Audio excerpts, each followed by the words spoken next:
মুমুখৰ ৰোগীক কেনেদৰে মাটিত চিকিৎসা প্ৰদান কৰা হৈছে আৰু এই অৱস্থা দেখি হতবাক হৈ পৰিল পথাৰকান্দিৰ বিজেপিৰ বিধায়ক কৃষ্ণেন্দু পাল আৰু লগে লগে তাৎক্ষণিক প্ৰতিক্ৰিয়া প্ৰকাশ কৰা দেখিবলৈ পোৱা যায় বিধায়কগৰাকীয়ে আৰু এই দৃশ্য দেখিবলৈ পাইছে প্ৰাথমিক চিকিৎসাৰ কেন্দ্ৰ কেন্দ্ৰে কৰিমগঞ্জ জিলাৰ পথাৰকান্দিৰ প্ৰাথমিক চিকিৎসা কেন্দ্ৰৰ এই আজব দৃশ্য দেখিবলৈ পোৱা গৈছে ৰোগীৰ কাৰণে নাই এখন বিচনা মুমুখৰ ৰোগীক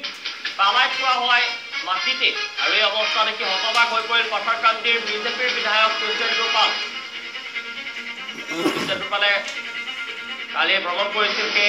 চিকিৎসালয়খনত এই দৃশ্য দেখি হতবাক হৈ পৰা দেখিবলৈ পোৱা যায় আৰু তাৰ পিছতে তাৎক্ষণিক প্ৰতিক্ৰিয়া প্ৰকাশ কৰা দেখিবলৈ পোৱা যায় বিধায়কগৰাকী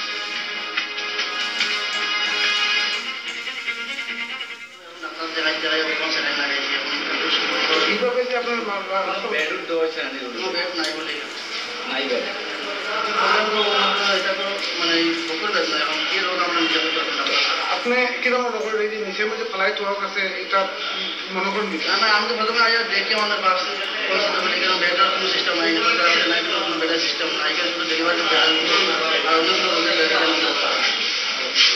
আগতে আরো 2-3 বার করলো কিন্তু মানে আজি যেটু আমার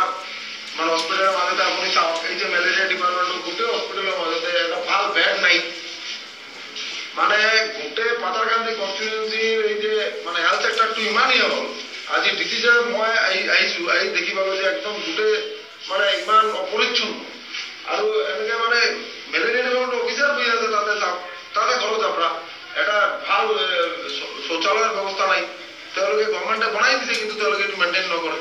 আপুনি কি ভাবে সৰকাৰেৰ ফালৰ পৰা সবখিনি সুবিধা দিয়াৰ পিছতো তাদের নেগলিজেন্সি আছে এটো মানে ডিসিজ অফ অ্যাকশন লব মই ডিসিজ অফ লৈ আহিছো এই নাও পৰা আমি নাতাল জায়গায় কনসেন্ট নাই কিভাবে যে আপনাৰ